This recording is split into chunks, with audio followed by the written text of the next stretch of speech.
മഹാലക്ഷ്മിയുടെ പുതിയൊരു റിവ്യൂയിലേക്ക് എല്ലാ കൂട്ടുകാർക്കും സ്വാഗതം. അങ്ങനെ കരുണയും പ്രതാപനും മുത്തശ്ശിയും വളരെ സന്തോഷത്തിലാണ്. അതേസമയം മോഹിനി വല്ലാണ്ട് വിഷമിച്ച് നിൽക്കുന്നത് കണ്ടിട്ട് ഇവർ 3 പേർക്കും ചിരി അടക്കാനാകുന്നില്ല. അങ്ങനെ കരുണ വന്ന് മോഹിനിയോട് ചോദിക്കുന്നു, അമ്മയുടെ മുഖം എന്താ വല്ലാണ്ടിരിക്കുന്നത്, ഒരു വിഷമം പോലെ എന്ന് ചോദിക്കുന്നു. എന്നെ കണ്ടിട്ട് പോലും അമ്മയ്ക്കൊരു സന്തോഷം വന്നില്ലല്ലോ എന്ന് പറയുന്നുണ്ട്. അതേസമയം മോഹിനി പറയുന്നുണ്ട്, എനിക്ക് വേറൊന്നുമല്ല മോളെ, മഹാലക്ഷ്മിയെ ഫോണിൽ വിളിച്ചിട്ട് കിട്ടുന്നില്ല, അതുകൊണ്ട് ഒരു ടെൻഷൻ ആവുന്നു എന്ന് പറയാട്ടോ. അവൾ എല്ലാ ദിവസവും എന്നെ ഫോൺ വിളിക്കാറുള്ളതാണ്, എന്തു പറ്റിയാവോ, എനിക്ക് ആകെ ഒരു ടെൻഷൻ ആവുന്നു മോളെ എന്ന് പറയുന്നുണ്ട് കരുണയോട്.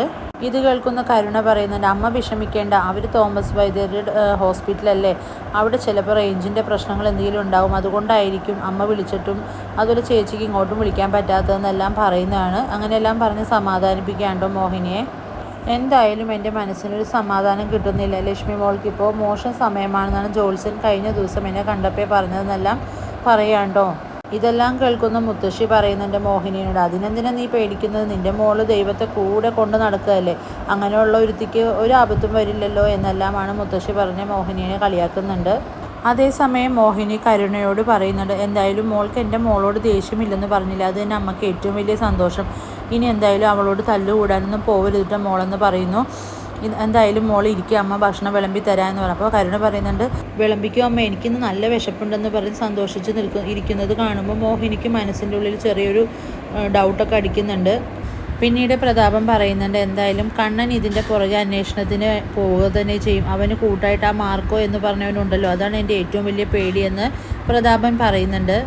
അയാളെ പേടിക്കണമെന്നാണ് മേഘേട്ടൻ ഉൾപ്പെടെ എല്ലാവരും പറയുന്നതെന്ന് കരുണ പറയുമ്പോൾ പ്രതാപൻ പറയുന്നുണ്ട്, അത് വെറുതെ അല്ല മോളെ, അവനെ പേടിക്കുക തന്നെ വേണമെന്ന് ഉറച്ചു പറയാണ് പ്രതാപൻ.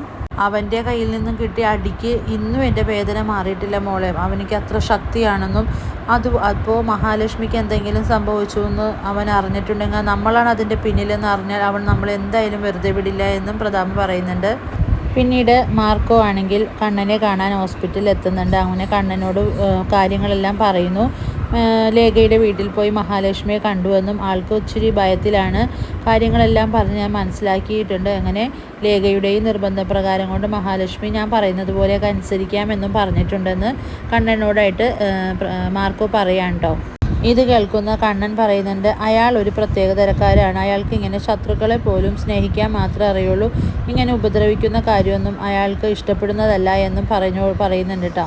അയാളിപ്പോൾ ഇത്രത്തോളം ആയിട്ടുണ്ടെങ്കിൽ തന്നെ ഞാൻ അയാളുടെ പിന്നിൽ നിന്നിട്ടാണ് അയാൾ ഇങ്ങനെയെങ്കിലും മാറാൻ തുടങ്ങിയതെന്നും കണ്ണൻ പറയുമ്പോൾ മാർക്കോ പറയുന്നതിന് വെറുതെ അല്ല പ്രതാപനും അതുപോലുള്ള മേഘനാഥനെല്ലാം ഇയാളിങ്ങനെ ചവിട്ടി താഴ്ത്താൻ ശ്രമിക്കുന്നത്, അതുകൊണ്ട് അവർക്കൊക്കെ ഒരു തിരിച്ചടി അയാളെ കൊണ്ട് തന്നെ കൊടുക്കണമെന്നാണ് ഞാൻ ആഗ്രഹിക്കുന്നതെന്ന് മാർക്കോ പറയാണ്.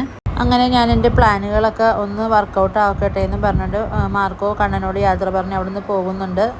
പിന്നീട് മാമൻ പറയുന്നുണ്ട്, നമ്മൾ എന്തായാലും ഭയക്കേണ്ടത് കണ്ണനെയല്ല മേഘ, ആ മാർക്കോനെയാണ്, അവനിതെന്തായാലും നമുക്ക് പിന്നാലെ തന്നെ ഉണ്ടാവുമെന്ന് മേഘനോട് പറയുന്നുണ്ട് കേട്ടോ. ഇതെല്ലാം കേൾക്കുന്ന മേഘൻ പറയുന്നുണ്ട്, അച്ഛൻ ധൈര്യമായിട്ടിരുന്നു, എന്തായാലും മഹാലക്ഷ്മി പോയ വഴി തന്നെ കണ്ണനെയും അധികം താമസിയാതെ ഞാൻ പറഞ്ഞയക്കും, പിന്നെ എന്തിന് മാർക്കോനെയൊക്കെ നമ്മൾ പേടിക്കണം, അവൻ ഇരട്ടച്ചങ്കുളവനാണെന്ന് പറഞ്ഞിട്ടൊന്നും പിന്നെ ഒരു കാര്യവുമില്ല എന്നെല്ലാം പറഞ്ഞ് പ്രതാപൻ വാമനെ സമാധാനപ്പെടുത്തുന്നുണ്ട്. പിന്നീട് മാർക്കോ വീണ്ടും മഹാലക്ഷ്മിയെ കാണാൻ എത്തുന്നുണ്ട്. എന്നിട്ട് പറയുന്നു, നമ്മളുടെ പ്ലാൻ ഇന്നാണ് തുടങ്ങാനിരിക്കുന്നത്, ഇന്ന് രാത്രി മുതലാണ് നമ്മൾ പ്ലാൻ ആരംഭിക്കുന്നത്, മരിച്ചുപോയെന്ന് കരുതിയ മഹാലക്ഷ്മി അവർ വീണ്ടും കാണാൻ പോവുകയാണെന്നെല്ലാം പറയുന്നു. അങ്ങനെ ഇനി വരാൻ പോകുന്ന എപ്പിസോഡ് വളരെ ത്രില്ലിംഗ് ആയ എപ്പിസോഡാണ്, നമുക്ക് കാത്തിരുന്ന് കാണാം. വീഡിയോസ് ഇഷ്ടമാവുകയാണെങ്കിൽ ലൈക്ക് ചെയ്യുക, സബ്സ്ക്രൈബ് ചെയ്യുക.